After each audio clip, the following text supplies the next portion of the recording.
রাত্র আনুমানিক ১০টার দিকে আমার কাছে যেহেতু কল আসছে, সেহেতু কলের একদম এক্সাক্ট সময়টা বলা সম্ভব হবে। ২-১ মিনিট এদিক সেদিক হবে। আমাদের বঙ্গবন্ধু শেখ মুজিব মেডিকেল ইউনিভার্সিটির হাসপাতাল ডিরেক্টর ডক্টর রেজা ফোন করলেন। উনি বললেন যে আমাদের মাওলানা দেলোয়ার হোসেন সাইদি সাহেব উনি বুকে ব্যথা নিয়ে হাসপাতালে ভর্তি হবেন, আসছেন উনি। এটুকুই উনি আমাকে মেসেজ দিলেন। তো এই মেসেজটার অর্থ যে আমাদের হাসপাতাল কর্তৃপক্ষের একজন ঊর্ধ্বতন ব্যক্তি যখন এই এই তথ্যটা দেন, তখন আমার জন্য এটা মানে এটা হাসপাতাল কর্তৃপক্ষের কাছে গুরুত্বপূর্ণ একটা ইস্যু। আমি সেভাবে এটা গুরুত্ব সহকারেই এটা গ্রহণ করি। এর পাশাপাশি যেহেতু বুকে ব্যথা নিয়ে উনি আসছিলেন, আমরা কিন্তু মানে আমাদের এই গত ১.৫ মাস ধরে আমাদের একটা বড় চ্যালেঞ্জ আমরা ফেস করছি কার্ডিওলজি ডিপার্টমেন্ট থেকে। সেটা হলো যে বুকে ব্যথা নিয়ে যে রোগীটা আসবে এবং যার প্রাইমারি পিসিআই প্রয়োজন, কোনোভাবেই যেন তাকে সেটা থেকে আমরা বঞ্চিত না করি। এটা আমাদের অনেকটা মানে চ্যালেঞ্জের মতো, যে যেকোনো বাধা বিপত্তি হোক না কেন, প্রাইমারি পিসিআই যে বেনিফিট রোগীর জন্য আমরা দিতে পারি, সেই বেনিফিটটা দেওয়া থেকে রোগীকে যেন আমরা বিরত না করতে পারি। এবং আপনি জানেন যে এনআইসিবিডিতেও কিন্তু অড টাইমে প্রাইমারি পিসিআই খুব একটা হয় না। সেখানে একটা ছোট্ট ডিপার্টমেন্ট হিসাবে, রোগী হিসাবে এবং অন্যান্য স্থাপনা হিসাবে এই চ্যালেঞ্জটা কিন্তু বিশাল একটা চ্যালেঞ্জ।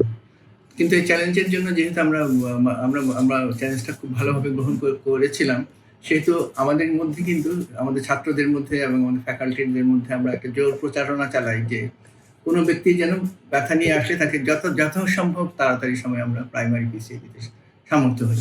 যেহেতু ডিরেক্টর সাহেব ফোন করেছিলেন, নিশ্চয়ই উনি রাষ্ট্রীয়ভাবে একজন গুরুত্বপূর্ণ, রাষ্ট্রের দৃষ্টিতে নিশ্চয়ই গুরুত্বপূর্ণ, সেই জন্যই হয়তো আমাকে বলেছেন। আমি সেইভাবে, এবং দ্বিতীয়ত যেহেতু আমাদের ডিপার্টমেন্ট হিসেবে আমরা একটা চ্যালেঞ্জ হিসেবে নিয়েছি যে আমরা কোনো রোগীকে যার প্রাইমারি পিসিআই প্রয়োজন তাকে আমরা ফিরিয়ে দিব না। এই দুইটা জিনিস মাথায় রেখেই সর্বপ্রথম আমি প্রফেসর মোস্তফা জামানকে ফোন করি, যাকে আসলে আমি 25শে জুন এই বিভাগের দায়িত্ব নেওয়ার পর 26শে জুন থেকেই আমার মাথার মধ্যে এটা ছিল যে আমরা প্রাইমারি পিসিআই ডিনাই করব না। এবং সেই প্রাইমারি পিসিআইকে যদি মানে সত্যি সত্যি বাস্তবায়ন করতে হয়, অ্যাক্টিভেট করতে হয়, এটার অনেকগুলো চ্যালেঞ্জ। যেমন ওই অড আওয়ারে সিস্টারদের আনা, টেকনিশিয়ানদের আনা, এবং ওই রকম একটা উদ্ভূত পরিবেশে পরিস্থিতিতে অনেক রকমের মানুষকে কন্ট্রোল করা, সবকিছুর জন্য একটা বড় ধরনের দক্ষতার প্রয়োজন হয়। এক তো প্রাইমারি পিসিআই করার জন্য আমাদের দক্ষ অ্যাঞ্জিওপ্লাস্টি যারা করেন তাদেরকেই রাখতে হয়। এছাড়াও যে সামাজিক এবং অন্যান্য যে দক্ষতা, সেগুলোর প্রয়োজন হয়। এককভাবে কিন্তু প্রফেসর মুস্তফা জামানকে দায়িত্ব দেওয়া হয়েছিল যে উনি যেন অর্গানাইজ করেন ডিপার্টমেন্টে প্রাইমারি পিসিআই যেন আমরা করতে পারি। এবং তার ফলশ্রুতিতে পরবর্তী ১.৫ মাসে বিশেষ করে আমাদের প্রফেসর ডক্টর আবু সেলিম এবং প্রফেসর মুস্তফা জামান, ওনারা দুজনই বেশ রেসপন্স করেছেন এবং অলমোস্ট আমার জানা মতে কোনো রোগীকে আমরা প্রাইমারি পিসিআই থেকে বঞ্চিত করি নাই। তো এটা মাথায় ছিল দেখেই আমি সর্বপ্রথম আমি জামানকে ফোন করি। তখনও কিন্তু আমাদের রোগী এসে পৌঁছান নাই, উনি পথে ছিলেন। আমি ভাবলাম যে কারণ প্রাইমারি পিসিআই ব্যাপারটা হলো কি যে যখন রোগীর হার্ট অ্যাটাক শুরু হয় তখন মাসেলগুলো ড্যামেজ হওয়া শুরু করে। যত কম সময়ের মধ্যে তাকে প্রাইমারি পিসিআই দেওয়া হয় তত তার ড্যামেজটা কম হয়। কাজেই যদি আমাদের প্রাইমারি অ্যাঞ্জিওপ্লাস্টির ব্যবস্থাটা আমরা খুব দ্রুত করে ফেলতে পারি, তাহলে অনেক মাসেল সেভ করা যায়। এই উদ্দেশ্যে প্রফেসর মুস্তফা জামানকে প্রথমে আমি ফোন করি। ফোন করার পর ওই সময়টার সেটা ছিল না, রেসপন্স ছিল না, হয়তো রোগী দেখছিলেন উনি। পরবর্তীতে তার পরপরই আমি ফোন করি ডক্টর তানজিমা পারভীনকে, কারণ ওই দিন রেড ইউনিট 2 অ্যাডমিশন ছিল। রেড ইউনিট 2টাও আমার তত্ত্বাবধানে। আর ডক্টর তানজিমা পারভীন নিজেও একজন ইন্টারভিশনিস্ট, কিন্তু সে যদি অ্যাভেলেবেল হতো সে এসে হয়তো ব্যবস্থাগুলো আগায় রাখতে পারতো সেই জন্য, এবং রোগীকেও রিসিভ করা এবং অন্যান্য ম্যানেজমেন্ট দেওয়ার জন্য। তানজিমা পারভীনের ফোনটাও কোনো আমার রেসপন্স আসে নাই। তৃতীয়ত আমি ফোন করি প্রফেসর ডক্টর আবু সেলিমকে। আবু সেলিমের ফোনটা ওর থেকে আমি কোনো রিপ্লাই পাই না। রিপ্লাই না পেয়ে আমি চতুর্থ ফোনটা করি আমাদের ডিউটি ডাক্তার, তিনি ছিলেন সিসিউতে, সুভাষ, ও আমাদের senior MD phase B resident. তো সুভাষ আমার কাছের সাথে 1 বছর ট্রেনিং করেছে। ওর সাথে আমার বিষয়টা ভালো, আমরা কি করতে চাই না করতে চাই, আমাদের ট্রিটমেন্টের ধারা কেমন, ফিলসফি কি, সব কিছু। ওকে ফোন করে আমি বলি যে নিচে আমাদের একজন রোগী আসবেন, আমরা যেন সতর্ক থাকি।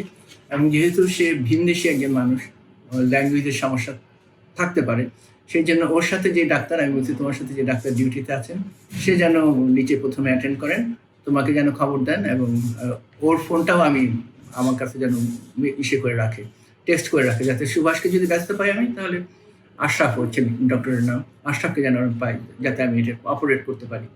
সুভাষকে ফোন করার পরপরই মোস্তফা জামান প্রফেসর উনি আমাকে ফোন করে বলতে, স্যার আমি আসছি, আমি যদি এরকম লাগে আমি নিশ্চয়ই প্রাইমারি পিসিআই করার জন্য, যেহেতু আমরা অঙ্গীকারবদ্ধ সাধারণ মানুষের কাছেই অঙ্গীকারবদ্ধ যে আমরা প্রাইমারি পিসিআই ডিনাই করবো না কাউকে, সেই অঙ্গীকার থেকেই। আর ওই দিন কিন্তু ঘটনাক্রমে রোববার ছিল, রোববার দিন কিন্তু আমাদের প্রফেসর মোস্তফা জামানের ক্যাথের দিন। আমি তো জানি যে উনি একবার হলেও আসবেনি, কারণ ক্যাথের যে অ্যাঞ্জিওপ্লাস্টি করা হয় রাত্রেবেলা, প্রফেসরটা বিশেষ করে মোস্তফা জামান দেখতে আসেনি। আমি প্রায় নিশ্চিত ছিলাম যে উনি আসবেনি। ওনার যদি ক্যাথের দিন নাও থাকতো উনি আসতেন, কারণ এই পর্যন্ত যতগুলো আমাদের প্রাইমারি পিসিআই হয়েছে উনি কিন্তু রেসপন্স করেছেন, আমাদের আবু সেলিম রেসপন্স করেছে, আমি কিন্তু ব্যর্থ হইনি। সেই হিসেবে উনি চলে আসছেন। রাত 10:30টার সময় আমাকে জানানো হলো যে উনি আসছেন, মাওলানা দেলোয়ার সাহেব আসছেন। তো আমি ফোন পাওয়ার পরপরই আবার ডিরেক্টর সাহেবকে ফোন করে জানাই যে উনি আসছেন। তো এর মধ্যে আমি খেয়াল করি না যে ডিরেক্টর সাহেব নিজেই আবার আমাকে 10:30টার মধ্যে আসা মাত্র উনি আমাকে SMS করেছেন। কাজেই কর্তৃপক্ষ কিন্তু এই ব্যাপারে সিরিয়াস ছিল। আমি যেহেতু আমি কর্তৃপক্ষের অংশীদার, আমি প্রতিষ্ঠানের হয়ে এই রোগীটাকে দেখেছি, তো প্রতিষ্ঠানের যারা কর্তৃপক্ষ আমার সাথে যোগাযোগ করেছেন, আমি যদি বলি যে ওনারা আন্তরিক ছিলেন না, তাহলে কিন্তু আমি মনে করি একটা ঐতিহাসিক স্টেটমেন্ট থেকে, মানে এটা আমার বলা উচিত। আমি কাউকে পছন্দ করি না করি, কারো পক্ষে কিংবা পক্ষে না থাকি, কিন্তু আমার যে ঐতিহাসিক দায়িত্ব আজকে পড়েছে যে আমি সত্যটাই প্রকাশ করবো, সত্যটাই বলবো। আমার কাছে তাদেরকে আন্তরিক মনে হয়েছে, যেন গুরুত্ব সহকারে দেখি। সেই কারণেই হোক কিংবা আমার নিজের দায়িত্বেই মনে হোক, আমার কাছে মনে হয়েছে যে মাওলানা দেলোয়ার হোসেন সাঈদীকে দেখার মতো আমি সবচেয়ে ভালো পজিশনে আছি, যেহেতু আমি দীর্ঘদিন আমি ত্যাগ, তিতিক্ষা, মেধা সবকিছু ব্যবহার করে আজকে বিভাগীয় প্রধানের একটা দায়িত্ব নিয়েছি। আমি মনে করি যে রাষ্ট্রের একটা স্পর্শকাতর ব্যাপারে, রাষ্ট্রেরও অনেক ব্যাপার আছে যেগুলো আমাকে সূক্ষ্মভাবে হ্যান্ডেল করতে পারলে তাদের জন্য স্মুদিং হবে। আমি এটাও বিশ্বাস করেছি যে যদি উনি, যেহেতু আমাকে ডাইরেক্টর সাহেব বলেছেন যে একটা দায়িত্বপূর্ণ কাজ, সেই দায়িত্বপূর্ণ কাজ করার মতো আমার পেশাগত দক্ষতা আমারই সবচেয়ে বেশি আছে, আমার কাছে সেই মুহূর্তে সেটাই মনে হয়েছে। সেই জন্য ওনাকে কিন্তু আমার আন্ডারেই ভর্তি করেছে। যদিও রেড ইউনিট এর অ্যাডমিশনের দায়িত্ব আমার ছিল, কিন্তু ওই ইউনিটের দায়িত্বটা আমার হলো পরোক্ষ দায়িত্ব। আমার প্রত্যক্ষ দায়িত্ব হলো অরেঞ্জ 1 ইউনিট, আমার অরেঞ্জ ইউনিট 1 ইউনিটের আন্ডারেই ভর্তি করার জন্যই আমি বলি। তো এর মধ্যে আবার প্রফেসর মোস্তফা জামান চলে আসছিলেন। প্রফেসর মোস্তফা জামান চলে আসার পর আমি আমাদের যে ইউনিটের যে সিনিয়র রেসিডেন্ট আলামিন, তাকে আমি আসতে বলি, সে চলে আসে। আমাদের এখানে একজন কনসালটেন্ট আছেন, উনি প্রায় হাসপাতালে TSC-তে থাকেন, ওইখানে খেলাধুলা করেন। আমি মানে লোকবল আরও স্ট্রেনথেন করার জন্য তাকে আসতে বলছে, সেও চলে আসছে। ইন দ্য মিন টাইমে আমাদের উপরে কোনো বেড খালি ছিল না, সেই বেড খালির প্রক্রিয়াটাও চলতে থাকছে। তো আউটডোরে সেদিন প্রফেসর মুস্তফা জামান চলে আসছেন, ওনারা আসার অল্প কিছুক্ষণের মধ্যে। এবং আমাদের ইমার্জেন্সিতে ডক্টর আশরাফ ছিলেন, ওনাকে রিসিভ করার জন্যই ডক্টর আশরাফ ছিলেন। উনি আসার সাথে সাথেই ডক্টর সুভাষকে ফোন করা হয়েছে। আমাদের মানে যা হয় যে এমন হয়নি যে ইমার্জেন্সিতে কোনো ডাক্তার ছিল, ইমার্জেন্সিতে ডাক্তার ছিল এবং 2জন ডাক্তার ছিল, এবং খুব শীঘ্রই সেখানে যুক্ত হয়েছেন আমাদের কনসালটেন্ট ফয়েজ। আর ওনারা বলতেছিলেন যে যেহেতু আমাদের রোগী একজন কারাবন্দী ছিলেন, সেহেতু লোকটা হয়তো রোগীর কাছে যেতে পারছিলেন না। ওনাদের একটা কনসেপ্ট হয়েছে ডাক্তার নাই, এরকম কথা বলছিলেন, এবং এই কথাটা উনি প্রফেসর মুস্তফা জামানের সামনেই বলছিলেন। তো ডাক্তার নাই দেখে একজন প্রফেসর মুস্তফা জামান একজন গ্রেড 2, এমন না যে উনি মাত্র প্রফেসর হয়েছেন, অনেক বছর ধরে প্রফেসর, উনি সামনে থাকাতে বলে যে আমি তো প্রফেসর আছি এখানটায়। তো এটা আমাদের জন্য একটা প্লাস পয়েন্ট যে একটা ক্রাইসিসের সময় ইমার্জেন্সিতে আমরা কিন্তু খুব ভিআইপি রোগীর জন্য এরকমটা হয়ে ওঠে না। কিন্তু আমি মনে করি, যেহেতু আমি ধর্মপ্রাণ একজন মুসলিম হিসাবে আমি মনে করি যে আল্লাহ তালাই আমাদেরকে ওইভাবে সাহায্য করেছেন যে ডাক্তার নাই ধারণার মধ্যে যে একজন প্রফেসর ওইখানকে পাওয়া, আমি তো আমার নিজের জন্য, আমার বাবার জন্য হলে তো আমি অনেক ভালো ফিল করতাম এটা। তো এই ঘটনা ঘটেছে। আর এর মধ্যে আমি ডক্টর আলামিন এবং ডক্টর সুভাষ, তারা দুজনই কিন্তু আমার রেসিডেন্ট, তাদের সাথে কিন্তু আমার অনেক ইন্টারাকশন হয়, ওদের ভাষা আমার ভাষা আমরা অনেক ভালো বুঝি, এবং আমরা জেনে গেছি যে তার আসলে তেমন কোনো সিমটম ছিল না। ওনার বুকে ব্যথা ছিল, কিন্তু এমনিতে আমরা টেলিভিশনে দেখেছি ওনার ছেলে কিন্তু একটা জায়গায় বলেছেন যে আব্বা আপনার কোনো অসুবিধা হচ্ছে? উনি বলছেন, না আমার কোনো অসুবিধা নেই। সত্যিকার অর্থেই বাস্তবিকই উনার কোনো অসুবিধা ছিল না। যেহেতু উনার বুকে অনেকক্ষণ ধরে একটা ব্যথা ছিল, এক ধরনের স্তব্ধার মতো লাগে। একটা নন স্পেসিফিক কমপ্লেইন উনি করছিলেন, কিন্তু এটা কমপ্লেইন নয়, এটা বারবার জিজ্ঞেস করাতে হয়তো ওইটা উনি বলছেন। বাট আমরা খুব কনভিন্স ছিলাম যে এসেনশিয়ালি ওনার কোনো সিমটম নাই, এই সিমটমটা ছিল না। ততক্ষণে আমরা যেই নির্ধারিত সময়ের মধ্যে প্রাইমারি পিসিআই সবচেয়ে বেশি বেনিফিট হয়, সেই সময়টাও পার হয়ে গেছে। এবং তৃতীয়ত আমরা যেটা বিবেচনা করেছি যে আমরা কোনো লেটেস্ট, তখনই আমি বলি যে ওদেরকে রেসিডেন্টদের যে 2023-এর কোনো রিকমেন্ডেশন আসছে কিনা। আমরা এতটা সতর্ক ছিলাম, তোরা খুব কুইক উল্টাও যে আমাদের লেটেস্ট রিকমেন্ডেশন আমরা 2021-এরটা জানি, 2023-এ যদি কিছু আসে সেখানেও যেন আমরা মিস না করি। তো ওরা দেখে বলছে যে স্যার এটা 2021-এ ক্লাস 2A ইন্ডিকেশন ছিল। ওরা আমাদের এইটা বলেছে যে এই ধরনের কেসে এটা হলো ইয়েলো জোন। ইয়েলো জোন মানে, গ্রিন জোন মানে হচ্ছে করা যায়, করা উচিত, করলে ভালো হয়। রেড জোন মানে এটা করা উচিত না। ইয়েলো জোনটা হলো যে কোনো নির্দিষ্ট কোনো গ্রুপকে করলে তাদের উপকার হওয়ার সম্ভাবনা আছে। এটা হলো ওদের মতামত ছিল। কিন্তু আমি ওই সেটা ভালো করে জানতাম যে ওই ইয়েলো জোনের যে রিকমেন্ডেশনটা করা ছিল সেটা আসলে দুইটা নন র্যান্ডমাইজ ক্লিনিক্যাল ট্রায়ালের উপর, যেই ট্রায়ালগুলোতে আবার 80 বছরের ঊর্ধ্ব ব্যক্তিদের ইনক্লুড করা হয়নি। কাজে কোনো অবস্থাতেই না গ্রিন জোন না ইয়েলো জোনে আমার রোগীটা পড়তো। কাজে আমি খুব আই ওয়াজ প্রিটি শিওর যে ওনার জন্য এই ইন্ডিকেশনটা নাই। তারও উপরে আরো দুইটা ফ্যাক্টর ছিল, ওনার এটা নাই এই তথ্যটাই যথেষ্ট ছিল না বলার জন্য। কিন্তু এর উপরে আরো দুইটা বাস্তবতা ছিল। একটা বাস্তবতা হলো যে ওনার এন্টেরিয়র এমআই ছিল। এন্টেরিয়র এমআই থাকা মানে হচ্ছে যে লেফট এন্টেরিয়র ডিসেন্ডিং আর্টারিতেই অক্লুশন। সেই লেফট এন্টেরিয়র ডিসেন্ডিং আর্টারিতেই 3টা স্টেন্ট বসানো ছিল।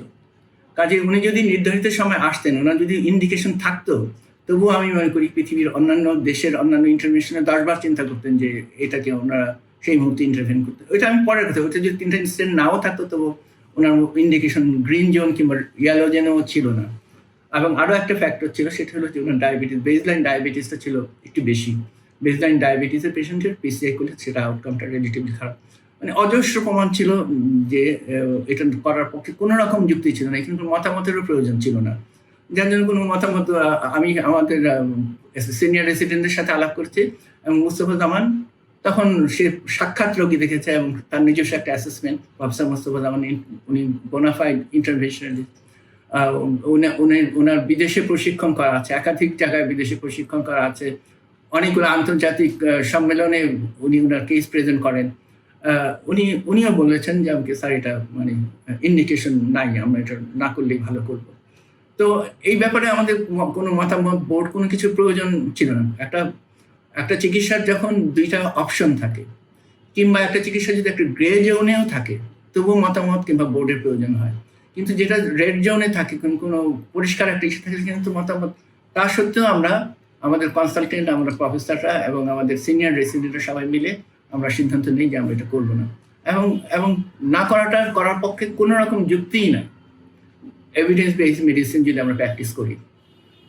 এটা হলো যেহেতু এই বিতর্কটা খুব আসে কেন আমরা প্রাইমারি পিসিআই করলাম না। কিন্তু আমি এটাই বলতে চাই যে আমি একটা বিশ্ববিদ্যালয়ের একটা বিভাগের প্রধান হিসাবে দীর্ঘদিন অভিজ্ঞতা, ত্যাগ তিতিক্ষার পরে এই জায়গাটায় আসছি। আমার এই ডিসিশনটা যে অনেক জ্ঞান প্রসূত, অনেক অভিজ্ঞতা প্রসূত, এটা যে একটা ইনস্টিটিউশন, সেই ইনস্টিটিউশনকে অসম্মান করাটা আসলে ঠিক না। যে তাহলে আমরা কোথায় থাকলাম, যে দেশের একটা সর্বোচ্চ মানে পোস্ট গ্রাজুয়েশন বিদ্যাপীঠের একজন দায়িত্বশীল ব্যক্তি যে সর্বোচ্চ পজিশনে আছেন, সে নিজ দায়িত্বে সিদ্ধান্তটা নিয়েছেন, কিন্তু তাই করবেন। নিশ্চয়ই তিনি প্রয়োজন হলে একটা গ্রেজন থাকলে অনেকের পরামর্শ নিতেন, অনেক বোর্ড করতেন, সেটা তো উনি করেন নাই।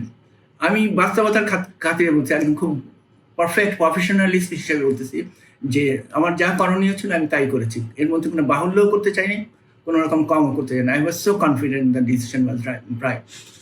তো এটা হলো রাতেরবেলা উনি ভালো ছিলেন এবং ওনার ব্লাড প্রেশার এবং পালস, সাধারণত একটা অ্যাকিউট এমআই পর কিছু ফ্ল্যাকচুয়েশন হয়, ওনার মধ্যে ফ্ল্যাকচুয়েশনগুলোও ছিল না। রাত্রেবেলা ওনার একটু ঘুমের সমস্যা হচ্ছিল। তো একটা মায়োকার্ডিয়াল ইনফার্কশন পেশেন্টকে আমরা কিছুটা সিডেট করতে চাই যখন যদি তার ঘুম না হয়, একটু অস্থিরতা থাকে। সেই অনুপাতে ওনার ভর্তি থেকে শুরু করে পরদিন পৌনে 7টার সময় ওনার যখন কার্ডিয়াক অ্যারেস্ট হয়, এর মধ্যে ওনার আর কোনো রকম নতুন চিকিৎসার ইন্টারভেনশন করার প্রয়োজনই হয় নাই। সাধারণত একটা হার্ট ফেলিয়ার হলে পরে, হার্ট ফেলিয়ারের মাংসগুলো মরে গেলে পরে, ডেড হয়ে গেলে পরে সেখান থেকে কোনো ব্যথা থাকে না। কিন্তু উল্লেখযোগ্য সংখ্যক মাসল ড্যামেজ হলে পরে হার্টের পাম্পিং ক্যাপাসিটি কমে সেই রোগীর শ্বাসকষ্ট হতে পারে, যেহেতু অনেকগুলো ইলেকট্রিক্যাল সার্কিট মাসলগুলো আশেপাশে থাকে, তার অ্যারিথমিয়া কিংবা এই ধরনের জটিলতা দেখাতে পারে। ওনার সেগুলো কিছুই হয় নাই এবং উনি দৃশ্যত একজন সুস্থ মানুষের মতোই ছিলেন। এবং আমরা জানি যে একটা মায়োকার্ডিয়াল ইনফাকশনের পর একটা সময় অতিক্রম হয়ে গেলে পরে তার অক্সিজেন স্যাচুরেশন যদি ভালো থাকে, তাকে অক্সিজেনও দিতে হয় না। সঙ্গত কারণে আমরা অক্সিজেনের মতো দেওয়ার মতো বাহুল্যও আমরা প্রয়োজন মনে করিনি। সাধারণত মানুষকে দেখানোর জন্য, এটার জন্য যে অক্সিজেন দেওয়া সেটা দেওয়া, তার জন্য যথার্থ ছিল অক্সিজেন না পাওয়ার সেরকমভাবেই তাকে। অনেকেই হয়তো দেখেছেন যে উনি বসেছিলেন, অক্সিজেন ছাড়া ছিলেন। ওনার ট্রিটমেন্টের মধ্যে তো আমরা অক্সিজেন ইনক্লুড করি না, অক্সিজেন ছাড়াই তো থাকবেন উনি।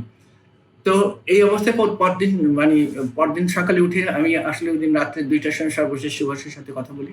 তারপরও আমি 1 ঘন্টা জেগেছিলাম, যদি ওরা কোনো কিছু কমিউনিকেশন। রাত 3টার সময় ঘুমাতে যাই, সকালবেলা আমি চলে আসি। সকালবেলা আসলে অনেক ছিল, কড়াকড়ি ছিল ঢোকার ব্যাপারে।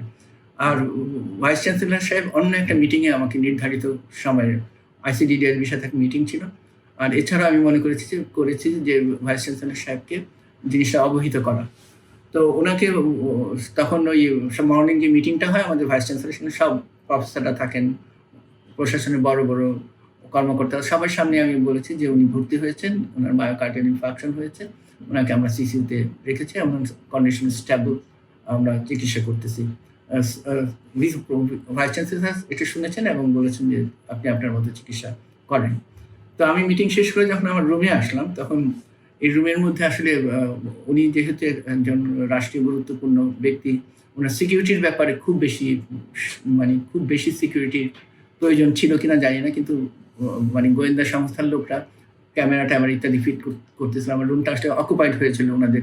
ডিরেক্টর সাহেব ছিলেন, ডিরেক্টর রেজা সাহেব এখানে ছিলেন, এবং এইখানে সেই মুহূর্তে মাওলানা দেলোয়ার হোসেন সাইদি সাহেবের ছেলে মাসুদ সাইদি এবং ওনার সাথে 2জন সঙ্গী এই সোফার এখানটায় বসেছিলেন।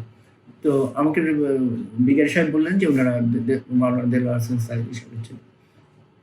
এইখানটা আমাদের সাভার থানার যিনি ওসি, উনিও এইখানটায় বসছিলেন। তাই আমি বললাম যে ডিরেক্টর সাহেবকে বললাম যে আমি ওনার ছেলেকে, ওনার কী অবস্থা এটা একটু ব্রিফ করতে চাই। তো তখন যেহেতু ব্রিগেডিয়ার সাহেব জেল কর্তৃপক্ষের সাথে যোগাযোগ করে কতটুকু আমরা করতে পারবো না সেটা নির্ধারণ উনি করেন। তো ব্রিগেডিয়ার সাহেব তখন যথার্থ কর্তৃপক্ষের কাছে জিজ্ঞেস করে ওনাকে আমাকে অনুমতি দিলেন। অনুমতি দেওয়ার পর ওনার ছেলেকে আমরা বললাম যে ওনার এখন হিমোডাইনামিক্যালি স্টেবল, তার ব্লাড প্রেশার এবং তার নাড়ির গতি সব কিছু ভালো আছে, ওনার কোনো সিমটম নাই। কিন্তু যখন একটা হার্ট অ্যাটাক হয়, হার্টের মাসলগুলো মরে যায়, তখন কিন্তু তার ব্যথা থাকে না। আবার অনেক বেশি, যেটা আমি বললাম যে অনেক বেশি দুর্বল হলে তার হার্ট ফেলিয়ার থাকে, তখন শ্বাসকষ্ট হয়, সেটাও ওনার নাই। কিন্তু এই ধরনের রোগী কোনোভাবেই আমরা বলতে পারি না যে বিপদমুক্ত, কারণ উন্নত বিশ্বেই একটা মায়োকার্ডিয়াল ইনফাকশন বা হার্ট অ্যাটাক নিয়ে ভর্তি হওয়া কোনো রোগীর 4 থেকে 6% হলো in hospital mortality, despite all the resuscitative measure that is use in the developed country. আর ওনার তো বয়স বেশি, ডায়াবেটিস এবং 5টা স্টেন্ট লাগানোই আছে। ওনাকে এইটাই বলা হয়েছে যে সেই কারণে ওনাকে আমাদের নিবিড় পর্যবেক্ষণের মধ্যে রাখা লাগবে, যদিও অ্যাপারেন্টলি উনি ভালো আছেন, এবং এটা আমরা 5 থেকে 7 দিন পর্যন্ত আমরা এটা রাখবো। এটা পরিষ্কারভাবে জানানো হয়েছে যে কোনো সময় সেটা হলে পরে তখন আমরা যাতে কিছু ক্ষেত্রে হঠাৎ মৃত্যুর থেকে ফিরে আনা যায় রোগীদের, সেই জন্যই এরকম নিবিড় চর্চার মধ্যে রাখা। ওনাকে আরও প্রশ্ন করা হয় আপনার কিছু বলার আছে কিনা। উনি আমাকে প্রশ্ন করলেন যে উনি তো কোঅপারেট করছেন, আমাদের তো কিছু করার নাই, কারণ উনি হয়তো একজন বয়স্ক মানুষ, অনেক কিছু নিজের মতো করতে চান, যে আমি এটা চাই না, এটা করতে চাই না, এরকমভাবে থাকবো না। ওনার ছেলে জিজ্ঞেস করলেন। আর আমি বলছি আপনাদের আর কিছু বলার আছে কিনা। ওনারা কিন্তু বোর্ড করার কথা কিংবা কিছু কথা বলেন নাই। মাসুদ সাহেব পরে আমার ফোন নম্বরটা চাইলেন। আমার ফোন নম্বরটা চাওয়ার আগে একটা জিনিস আমি মিস করছি, সেটা হলো যে ব্রিগেডিয়ার সাহেবকে আমি জিজ্ঞেস করলাম যে হসপিটাল পরিচালক, যে ওনাকে আমরা কিভাবে ব্রিফ করব। আমরা সিদ্ধান্ত নিলাম ওনার মাসুদ সাহেবের সামনেই আমি হসপিটাল ডিরেক্টর এবং পুলিশের লোকটা ছিল, গোয়েন্দা সংস্থার লোকটা, ওনারা ইনভলভ ছিলেন না।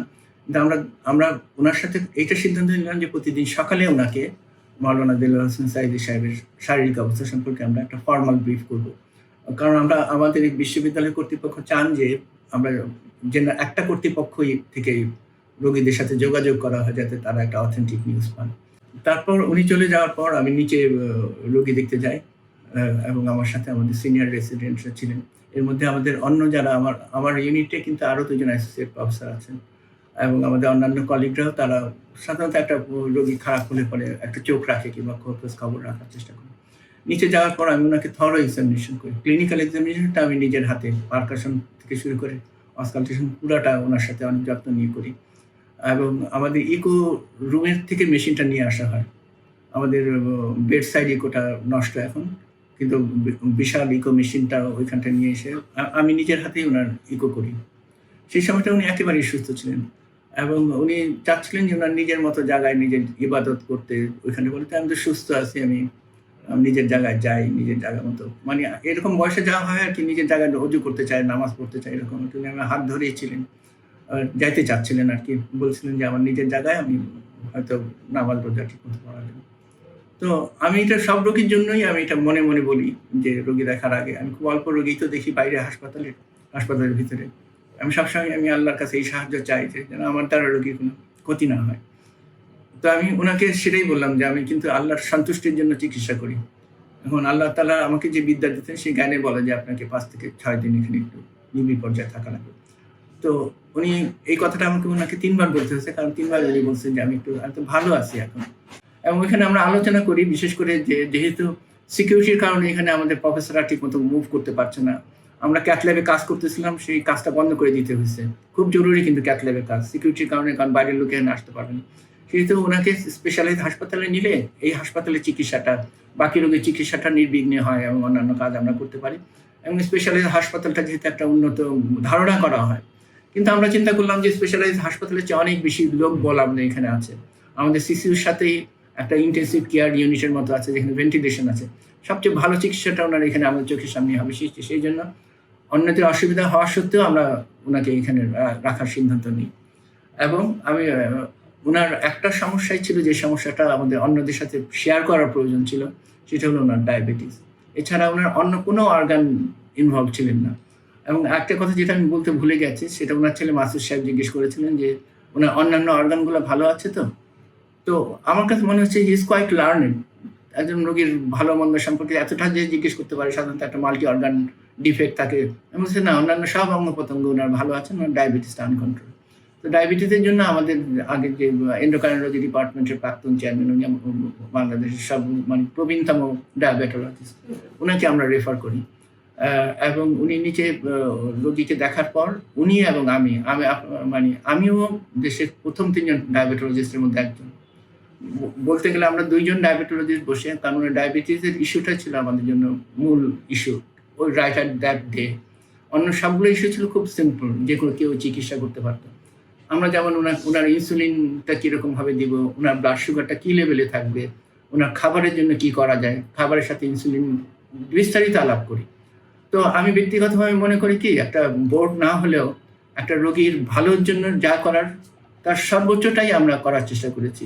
বিশেষ করে ডায়াবেটিসের ক্ষেত্রে আমি মনে করি সর্বোচ্চ যে মতামত, হার্টের ব্যাপারে আমি মনে করি আমাদের প্রফেসর সাজল ব্যানার্জি সহ আমাদের সিনিয়র ফ্যাকাল্টি, আমরা যখন ব্রিফ করি তখন প্রফেসর হাইসুল হক ছিলেন এখানটায়, সব কিছুই কিন্তু করা হয়েছে এবং অত্যন্ত আন্তরিকতার সাথে, যদি হয়তো আরম্ভ করা হয় নাই। একটা খুব কমন কোশ্চেন পরবর্তী সময় আমি অনেকগুলো মিডিয়াতে শুনেছি যে কেন ওনার জন্য ভোট করা হলো না। আমার প্রশ্ন একজন প্রফেশনালিস্ট হিসেবে, এবং আমি মনে করি যে আমি একটা ইনস্টিটিউশনকে রিপ্রেজেন্ট করি, সেই ইনস্টিটিউশনের মর্যাদা সমুন্নত রাখার সাথে আমার প্রফেশনকেও সমুন্নত রাখার সাথে আমি এই প্রশ্নটা করতে চাই যে একটা বোর্ড কখন করা হয়। একটা বোর্ড করা হয় অনেক সময় চাকরিতে ঢোকার সময় তার শারীরিক কোনো সমস্যা থাকলে বোর্ড ডিসাইড করে যে এটা সত্যি সে চাকরি করতে পারবে কিনা। চাকরি থেকে যখন অব্যাহতি দেওয়া হয় কোনো চিকিৎসার কারণে, তখনও এটা পরীক্ষা করা হয় বোর্ডের মাধ্যমে, কারণ ওইটার মধ্যে বোর্ডের এক ধরনের অথরিটি থাকে, অথেন্টিসিটি থাকে এটা করার জন্য। যদি কোনো ব্যক্তি বিদেশে যেতে চায় কোনো কারণে, তখন বোর্ডের প্রয়োজন হয়। কোনো ব্যক্তির যদি একটা চিকিৎসার দুইটা অপশন থাকে, একাধিক অপশন থাকে, যেখানে যে অপশনগুলোতে দ্বিধাবিভক্ত ওপিনিয়ন আসার সম্ভাবনা থাকে, সেখানে সবাই মিলে একত্রে মিলে একটা একক সিদ্ধান্তে পৌঁছানোর প্রয়োজন হয়। অথবা যদি কোনো ব্যক্তির একাধিক রোগ থাকে, যাতে একটা রোগের চিকিৎসা করতে যে অন্য একটা সিস্টেম ইনভলভ হয়ে সমস্যা হতে পারে, সেরকম চ্যালেঞ্জের মুখোমুখি হলে চিকিৎসকরা একসাথে বসে একমত হওয়ার প্রয়োজন হয়। যেই ব্যক্তির চিকিৎসার এর কোনোটাই প্রয়োজন নয়, তার জন্য বোর্ড করা তো একটা বাহুল্য। তারপরও আমাদের দেশে এই বোর্ড আমাদের করতে হয় বিভিন্ন কারণে। একটা হলো, যদি কর্তৃপক্ষ আদেশ করেন তখন আমরা বোর্ড করি। যদি যদি এই পেশেন্টরা, আমাদের নির্দিষ্ট পেশেন্টের যখন উনি আমাদের এখান থেকে জেলখানায় যাওয়ার প্রয়োজন হতো, তখন কর্তৃপক্ষ জানতে চাইতো কেন এতদিন আমরা রেখে দিচ্ছি, তখন হয়তো আমাদের প্রয়োজন হতো। কিংবা এই রোগীর 7 দিন যদি উনি সার্ভাইভ করে যেতেন, তখন আমরা ওনার চিকিৎসার রিভাস্কুলারাইজেশন, যেহেতু উনি একটা জটিল পারসিস্টেন্ট বসানো আছে, তখন একটা বোর্ডের হয়তো প্রয়োজন হতো। তো ওনার জন্য রাইট অ্যাট দ্যাট ডে কোনো বোর্ডের কিন্তু প্রয়োজন ছিল না। এবং ওনার জন্য চিকিৎসার ভালোর জন্য যে কার্ডিওলজিস্ট যে পোর্শনটা, সেখানে সিনিয়র কার্ডিওলজিস্টের সাথে আমাদের ইনফর্মালি কথা হয়েছে। ডায়াবেটিসের ব্যাপারে আমরা যেটা আমাদের কনসার্ন ছিল সেটা করা হয়েছে। চিকিৎসার আমার দৃষ্টিতে, আমি জানি না এটা কতটুকু, আমার কাছে মনে হচ্ছে যে আমরা সবসময় সব রোগীকে ঠিক চিকিৎসা আমাদের মনের মতো দিতে পারি না। কিন্তু সেদিন ওনার জন্য আমি মনে করি চিকিৎসা আমার দিক থেকে কিংবা আমাদের টিম থেকে কিংবা আমাদের বিভাগ থেকে কোথাও কোনো ত্রুটি আমার চোখে এখন পর্যন্ত পড়ে না। যাই হোক, ওই দিন কিন্তু আমি 4টার সময় হাসপাতাল ত্যাগ করি। আমাদের অফিস 2:30 পর্যন্ত। যাওয়ার সময় ওনাকে দেখে যাই। 4:10-এর দিকে সাইদি সাহেবের ছেলে, মাওলানা সাইদি সাহেবের ছেলে মাসুদ সাইদি এখানটা ছিলেন। আমাকে জিজ্ঞেস করলেন যে কেমন আছে। আমি বললাম যে স্টেবল, আমরা তো নিশ্চয়ই কালকে সকালে আপনাকে ব্রিফ করব। এই বলে আমি যাই এখান থেকে। 7:15 সময় ফোন আসে আমার কাছে যে ওনার কার্ডিয়াক অ্যারেস্ট হয়। তো এর মধ্যে হলো কি, যে ঘটনাক্রমে আমাদের ইউনিটের 2 জন সিনিয়র রেসিডেন্ট, তারা সার্বক্ষণিক কিন্তু ওনার সাথে থেকেছে। আমাদের সেদিন ডিউটিতে ছিলেন ডক্টর নীলুফার ফাতেমা, কনসালটেন্ট। উনি যদিও সিনিয়র ফেসবি স্টুডেন্ট, কিন্তু উনি 20 বছর ধরে কার্ডিওলজির রোগী ম্যানেজ করে থাকেন। এবং আমি মনে করি যেটা আল্লাহর তরফ থেকেই কিনা জানি না, যে ওই দিন আমাদের আরও একজন ডিউটিতে ছিলেন, যার 5 বছর ইন্টেন্সিভ কেয়ার ইউনিটে কাজের অভিজ্ঞতা ছিল, যে অত্যন্ত দক্ষ ইন্টিবিউশনে। তো হয়েছেও তাই। 7:15 সময় যখন ওনার কার্ডিয়াক অ্যারেস্ট হয়, তখন অত্যন্ত স্মুথলি তার ইন্টিবিউশনটা করা হয়।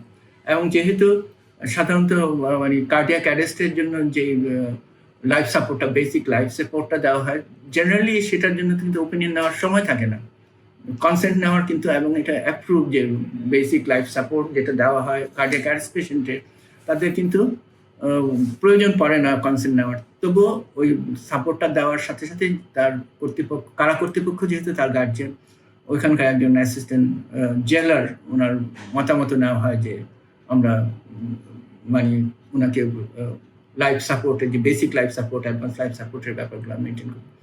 15 মিনিটের মধ্যেই কার্ডিয়াক অ্যানেস্থেসিস নিচে নেমে আসে। এই সময়টার মধ্যে আপনারা জানেন যে 15 আম্বু ব্যাগ এবং ইন্টিবিউশনের মাধ্যমে একদম ক্লাসিক্যাল ওয়েতেই রীতিসম্মতভাবেই রিসাসিটেট করা যায়। তারপর কার্ডিয়াক অ্যানেস্থেটিক আসার পর অ্যাডভান্স লাইফ সাপোর্টের সব ব্যবস্থাগুলো করা হয়। তো যেহেতু উনি একজন রাষ্ট্রীয়ভাবে গুরুত্বপূর্ণ মানুষ, এবং উপর কর্তৃপক্ষের এক ধরনের নির্দেশ ছিল যেটা সবাইকে ওনার ডেটটা ডিক্লারেশনটা যেন আমরা একটু চিন্তাভাবনা করে তারপর ধীরে সুস্থে বলি। এবং এই পর্যন্তই হলো আমাদের চিকিৎসক হিসাবে আমাদের কাজ শেষ। এবং ওই যেই মুহূর্তে ওনাকে রিসাসিটেশন কার্ডিয়াক অ্যারেস্ট হয়, কার্ডিয়াক অ্যারেস্ট হওয়ার পরে যে রিসাসিটেশন প্রসেস, এর মধ্যেই আমরা আসতে থাকা শুরু করি। আমরা প্রায় অল্প সময়ের মধ্যে আমরা প্রফেসর মুস্তাফা জামান সহ, আমি, কনসালটেন্ট ফয়েজ ছিলেন, আমাদের যে প্রক্টর ছিলেন দুলাল সাহেব, উনি, এবং আমাদের কর্তৃপক্ষের অনেক লোকজন আমরা শেষ মুহূর্তে ওনার কাছে চলে আসি। আমরা একটু আগেই আসি এবং সিদ্ধান্ত নেই যে ওনার আর হয়তো আমরা লাইফ সাপোর্ট কন্টিনিউ করবো না, কিন্তু পুরো ব্যাপারটা কমিউনিকেট করতে হয়তো আরেকটু সময় লেগেছে। এটা হলো আমাদের পুরো স্টোরি। আমি এইটুকুই বলতে চাই।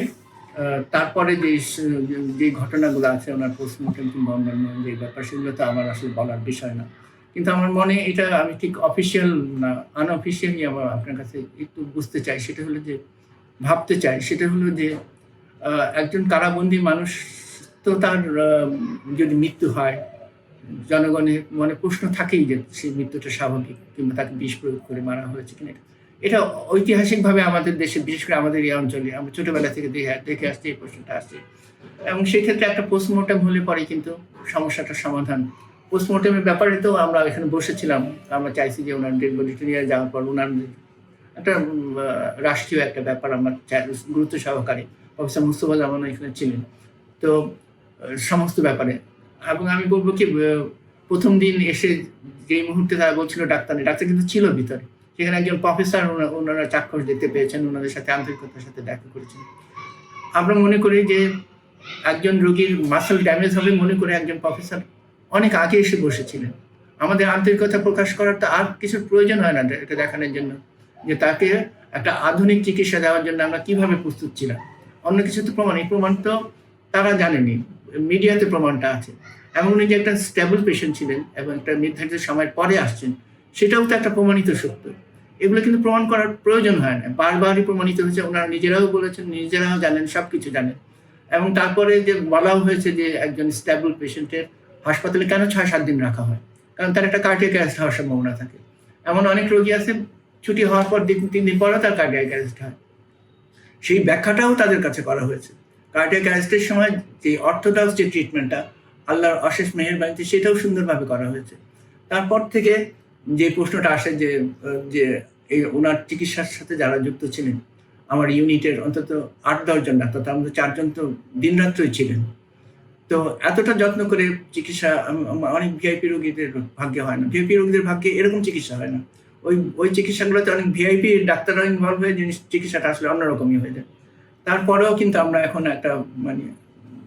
একটা সময়ের অপেক্ষায় আমাদের থাকতেই হবে যে এই অভিযোগ যে তাকে অস্বাভাবিক, সে যদি পোস্টমর্টম হতো, সে পোস্টমর্টম যদি রিলাই করা হতো, তাহলে তো আমাদের মুক্তি হতো। এটা আমার নিজের কাছে একটা প্রশ্ন জাগে যে আমরা সবকিছু করার পরও আমাদের পেশাগত দায়িত্ব, পেশাগতভাবে, সম্পূর্ণ পেশাগতভাবে এর মধ্যে কোথাও আমার কাছে কোনো ফাঁক ধরা পড়েনি। এবং এই পেশাগত দায়িত্বের একটা অংশ কিন্তু বাহুল্য বর্জন করা। যে আমি তো এটা ভাবতে চাই না যে আমাকে খুনি বলা হবে দেখে আমাকে একটা বোর্ড করতে হবে। আমাকে যদি আরো 3 বার সুযোগ দেওয়া হয়, আমি তো বোর্ড করবো না যে আমি এই অভিযুক্ত হওয়ার থেকে নিজেকে সেভ করার জন্য, আমার কাজ হলো রোগীর ভালোর জন্য যা করার, সেটা একজন প্রফেশনাল হিসেবে আমি মনে করি যে একজন পেশাগত দায়িত্ব হিসেবে আল্লাহর হুকুমেই আল্লাহ তালাই আমাকে সাহায্য করেছেন। পার্টিকুলার একজন রোগীর চিকিৎসার ব্যাপারেই হয়তো এই সাহায্যটা আল্লাহ তরফ থেকে আসে।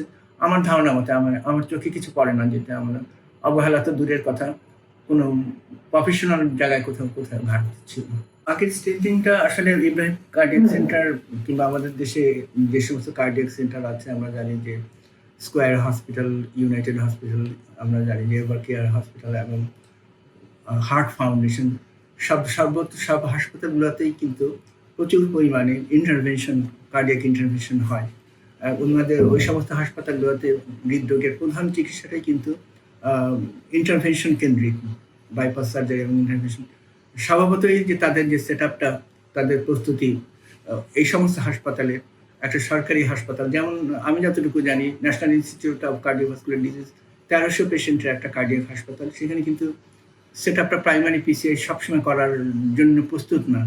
সেই হিসাবে যদি প্রাইমারি পিসিআই প্রস্তুতের প্রসঙ্গটা যদি আসে, তাহলে ডেফিনেটলি আমাদের হাসপাতালের তুলনায় সেখানে চয়েসটা হয়তো বেটার চয়েস হতে পারতো যদি প্রাইমারি পিসিআই প্রয়োজন হতো। কিন্তু আবারও বলি, ইভেন যদি প্রাইমারি পিসিআই প্রয়োজন হতো, আমরা কিন্তু আমাদেরকে প্রস্তুত করে রেখেছি যে আমরা প্রাইমারি পিসিআই করতে পারি। এখন একটা প্রাইমারি পিসিআই করতে গেলে সেই প্রাইমারি পিসিআইকে ট্যাকল করার জন্য যে লজিস্টিক সাপোর্টগুলো লাগে, যে হার্ডওয়্যারগুলো লাগে, সেই হার্ডওয়্যারগুলো টু বি অনেস্ট হয়তো সরকারি হাসপাতালের তুলনায় প্রাইভেট হাসপাতালগুলোর হার্ডওয়্যারগুলো হয়তো একটু বেশি। যদি ওনার প্রাইমারি পিসিআই করা লাগতো এবং যদি সেটা জটিল কোনো প্রাইমারি পিসিআই হতো, সেক্ষেত্রে হয়তো আমরাই হয়তো পাঠায় দিতাম ওই সমস্ত সেন্টারগুলোতে, কারণ আমরা রোগীর বেনিফিট ছাড়া আর কিছু চিন্তা করি নাই। এবং আমরা মনে করি we are in a right position to জাজ what is best for the patient. আমাদের যদি মনে হতো ওনার জন্য, যেমন যদি আমাদের এরকম মনে হতো যে ওনার প্রয়োজন আছে, যেহেতু ওনার 3টা স্টেন্ট অলরেডি লেফট এন্ট্রিয়ার ডিসেন্ডিং আর্টারিতে বসানো আছে, ওনার পিসিআইটা করার জন্য হয়তো আমরা সেরকমভাবে ব্যবস্থা করতাম যাতে ওরকম সেন্টার যারা তুলনামূলকভাবে আমাদের জন্য ইকুইপ। কিন্তু পার্টিকুলারলি ওনার ব্যাপারে যদি বলা হয় যে ওনাকে এখানে আনাতে ওনার চিকিৎসার কি কোনো ক্ষতি হয়েছে, একেবারেই না, বরং সিদ্ধান্তটা অন্যরকম হতে পারতো। যদি কোনো বায়াস সিদ্ধান্ত নিয়ে ওনার পিছিয়ে করা হতো, that would have been a wrong judgement. এই এই এই এই এই সিদ্ধান্তটা অন্যরা নিতে পারতো কিনা আমি জানি না।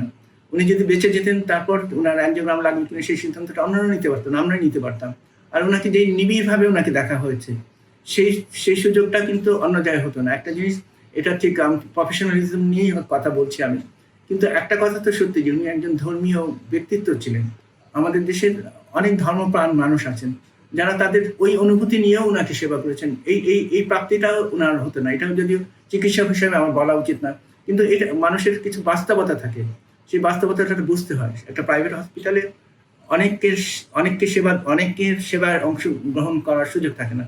তার প্রতি যাদের ওই রকম ধর্মীয় ইসে থাকে, তাদের জন্য সেই ধর্মীয় ইসে নিয়েও তো ওনাকে যত্ন করেছেন তারা। এরকম আমরা শুনেছি আমাদের ডাক্তার এবং সিস্টারদের মধ্যে অনেকেই, তারা বেশ মানে আনন্দিত ছিল যে ওনাকে সেবা করতে পারছেন, ধর্মীয় কারণে আমি বলছি।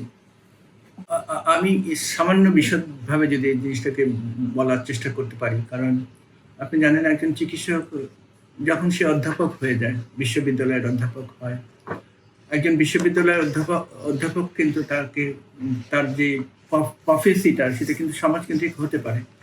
আমি আমার রোগী সম্পর্কে যে কথা এতক্ষণ বললাম, সেই কথার বাইরে এটা হচ্ছে একটা সমাজের একজন অধ্যাপকের যে দায়িত্ব, প্রফেস করা সমাজকে, সেই দৃষ্টিভঙ্গি থেকে আমি আপনাকে বলছি। সেটা হলো যে পেশাগত দায়িত্ব এবং পেশাগত ঝুঁকি, সেটা তো প্রত্যেক পেশাতেই আছে। যারা ফায়ার ফাইটার, যারা আমাদের পুলিশে চাকরি করেন, যারা আমাদের সশস্ত্র বাহিনীতে চাকরি করেন, কিংবা অন্য যে কোনো পেশা, প্রতিটা পেশাই কিন্তু পেশাগত ঝুঁকি কিছু থাকে। এবং সেই পেশাগত ঝুঁকি চিকিৎসকদের ব্যাপারে কীরকম সেটাও কিন্তু নির্ধারণ করতে হবে। একজন ফায়ার ফাইটারের ঝুঁকি আর একজন চিকিৎসকের পেশাগত ঝুঁকি কিন্তু একরকম না। এবং এটা ধারণা করা হয় যে তাদের ঝুঁকিটা, তারা কেন ঝুঁকির বাইরে থাকবে, এটা কিন্তু সত্যি না।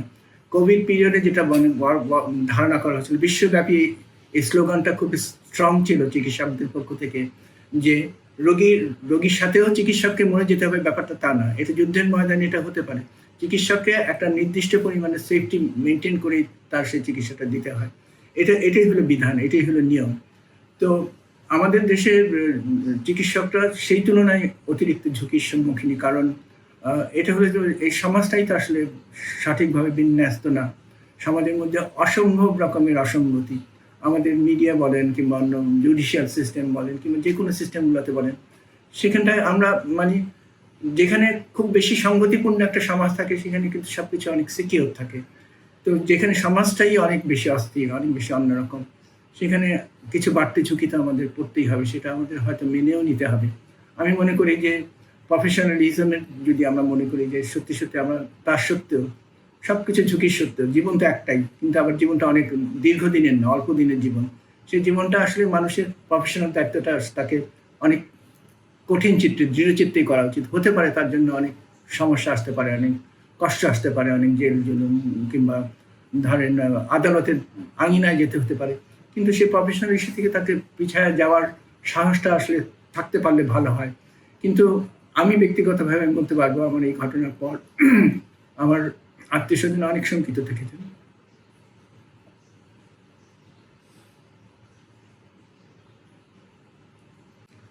আমরা সবাই কিন্তু জানি যে একজন রোগী যখন মারা যায় হাসপাতালে, মনে করেন আমাদের আপনজন কেউ, তাদের কমন আপনজন, ভাই বোনই, ধরেন আমার বাবা এখানে মারা গেছে আমার হাসপাতালে, অনেক ক্ষেত্রে দেখা যায় ভাই বোনরা চিকিৎসককে দোষ দেয় যে তোর হাসপাতালে যায় এটা হয়েছে, যদিও চিকিৎসার কোনো রকম ব্যাঘাত ঘটে না। এই সেন্টিমেন্টটা কিন্তু সমাজে প্রিভেইল করে, এবং সেটার থেকে খুব সহজেই কাউকে বের করে আনাটা আসলে কঠিন হয়। বিশেষ করে on the spare of the moment, যে সময় ঘটনাটা ঘটে, মানুষের বোধ এবং বোধি সব কিছুই কিন্তু বধিরতার মধ্যেই থাকে, ডামনেসের মধ্যেই থাকে।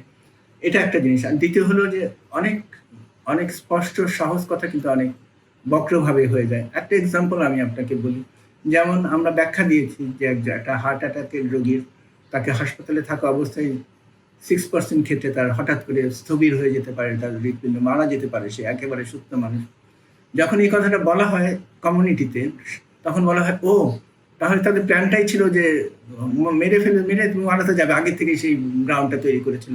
এই ধরনের একটা সুযোগ থেকে যায় যে একটা সংবাদকে বিভিন্ন রকমের ডিস্টার্ব, কারণ আমরা যেরকম সহজভাবে চিকিৎসা করেছি, সুন্দরভাবে চিকিৎসা করেছি, এবং আমাদের ধারণাই ছিল না যে এরকম একটা সিচুয়েশনের মধ্যে তৈরি হবেন। প্রফেসর মুস্তফা জামান সেদিন সে রাত্রে উনি ছিলেন, একজন প্রফেসর ছিলেন এখানটায়, উনি ওনাদের সাথে সবসময় কমিউনিকেট করেছেন, যদিও মূল চিকিৎসার সাথে দায়িত্ব আমারই ছিল এবং আমার টিম করেছেন, ওনারা আমাকে পরামর্শ দিয়েছেন, আমাকে সহযোগিতা করেছেন। কর্তৃপক্ষ যখন প্রেস মানে কনফারেন্সের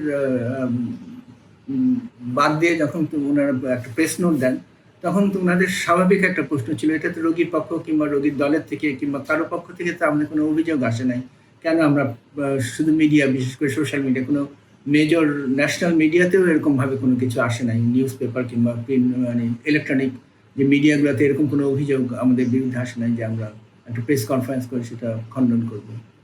এটা হলো একটা দিক। কিন্তু তারপরেও যদি আমরা মনে করি যে আমাদের কিছু সামাজিক দায়বদ্ধতা আছে, কারণ এখন